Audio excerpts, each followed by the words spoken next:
तो अभी हम बात करेंगे molar heat capacity. Different process में मोलर हीट कैपेसिटी क्या होती है। तो मोलर हीट कैपेसिटी का फॉर्मूला होता है heat exchange divide by N into delta T. तो एक एक करके प्रोसेस लेते हैं। सबसे पहला जो प्रोसेस ले रहे हैं, सबसे पहला प्रोसेस अपन ले रहे हैं आइसोथर्मल। अगर आइसोथर्मल प्रोसेस की बात करें तो टेम्परेचर क्या है, कांस्टेंट।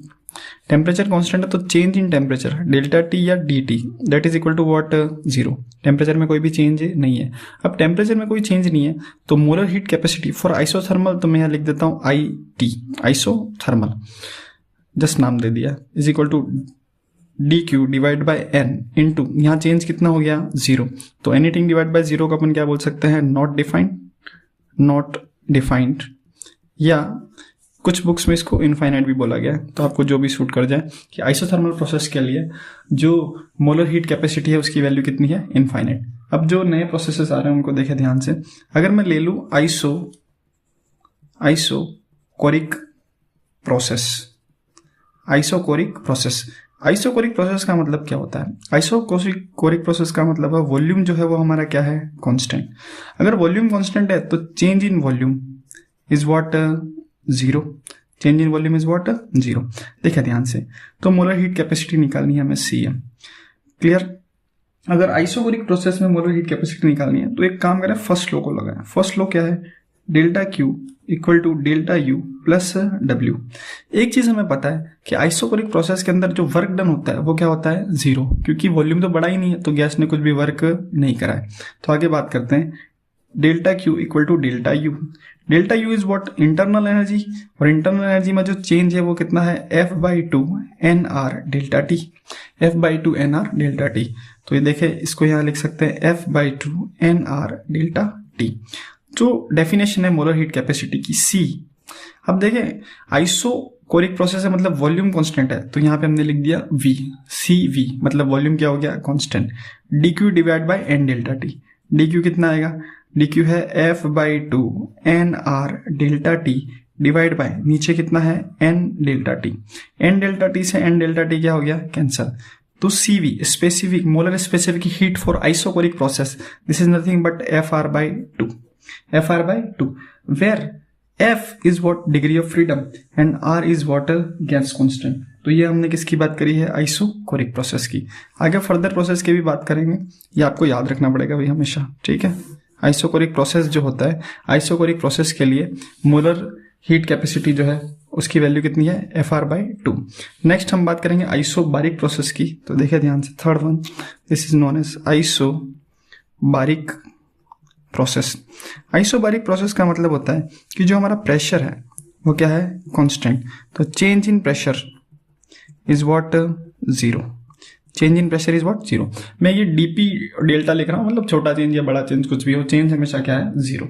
देखा ध्यान से, तो यहाँ मोलर स्पेसिफिक हीट डिफाइन करनी है, तो हम डिफाइन करेंगे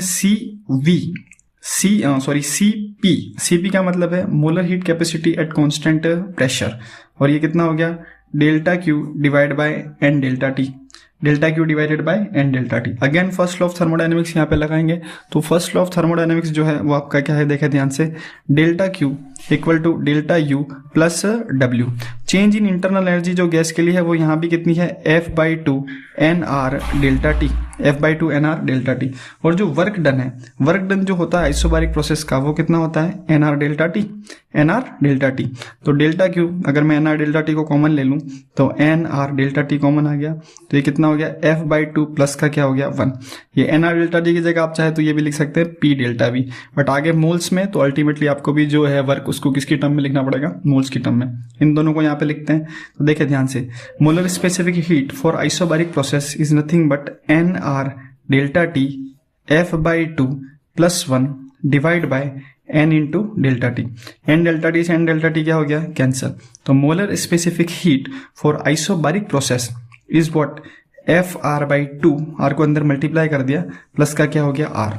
तो ये फॉर्मूला भी स्टैंडर्ड है, ये आपको ध्यान रखना है। ये है molar specific heat for isobaric process, और इसके ऊपर जो हमने बात करी थी ये था molar specific heat for isochoric process. अच्छा, इन दोनों में भी कुछ रिलेशन है, देखें ध्यान से कैसे।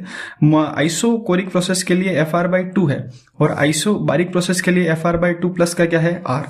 तो इनके बीच में एक रिलेशन है, उस रिलेशन की बात करते हैं। देखें ध्यान से, सीपी को मैं ऐसे लिख सकता हूं F R by two, that means what CV plus का क्या हो गया आर। तो CP minus CV that is equal to what R. ये जो रिलेशन है, इसी रिलेशन को बोला जाता है Mayer's relation, is known as what Mayer's relation. Clear. और यहां से एक चीज और भी हम बता सकते हैं कि molar specific heat at constant pressure is greater than molar specific heat at constant volume. तो इसको हम ब्रैकेट में लिख सकते हैं CP is always greater than CV. इसका मतलब क्या है? इसका मतलब ये है कि प्रेशर कांस्टेंट रखते हुए गैस का अगर एक मोल, प्रेशर कांस्टेंट रखते हुए अगर गैस के एक मोल का 1 डिग्री सेंटीग्रेड राइज कर रहे हो तो ज्यादा हीट देनी पड़ेगी कंपेयर टू वॉल्यूम कांस्टेंट रखते हुए गैस के एक मोल का 1 डिग्री सेंटीग्रेड राइज करने में। तो आप इसे ध्यान रख सकते हैं। CP and CV is again what molar heat capacity.